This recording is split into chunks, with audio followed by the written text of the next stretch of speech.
Որտեղ կադրում երևում է թե ինչպես հոգևորականների ու ոստիկանների միջև մի վարկյան գաշկշոց տեղի ունեցավ։ Դիմում եմ Աշոտ Փաշինյանին, ինչպես Ռաֆուս Սամվելի մեջ ասում է, ուրացող այսօրը որ կմորթի ուրացող հորը կմորթի նաև դավաճան մորը։ Դիմում եմ քեզ Աշոտ Փաշինյան,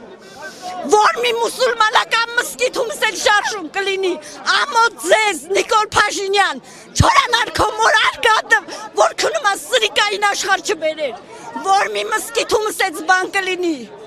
որ մի մուսուլմանի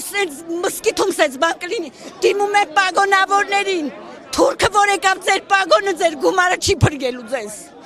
ամոթ ձեզ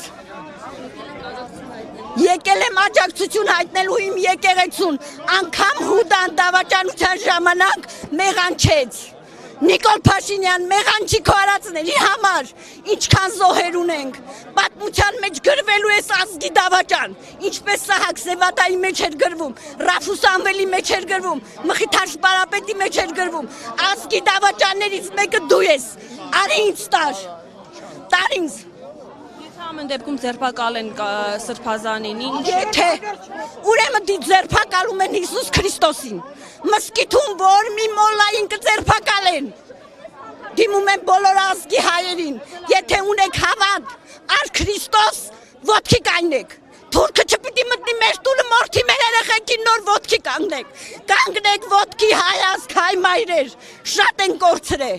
Իմ ծննդյան օրը ես իմ թորան ասեցի, քո ձեռքով արժանանամ հողին, ասես տատի ինչ ես սենց ասում, ասի դա երջանկություն է, ոչ մի տատ թող չլացի իրա թորի վրեն, ոչ մի մայր իրա տղու վրեն, Նիկոլ Փաշինյան, թորանամ մորոտ արկանդը, նուշելի է, այսպիսի բան պիտի լինի, որ մի մզկիթում, որ մի մոլլայի կձերբակալեն, ամոթ քեզ, ազգի դավաճան։ Ավելին ասել չեմ կարող, երևի պետք չի ասել։ Ինչից պիտի վախենամ, եթե Քրիստոսն իմ համար խաչվեց, ես էլ կխաչվեմ իր համար։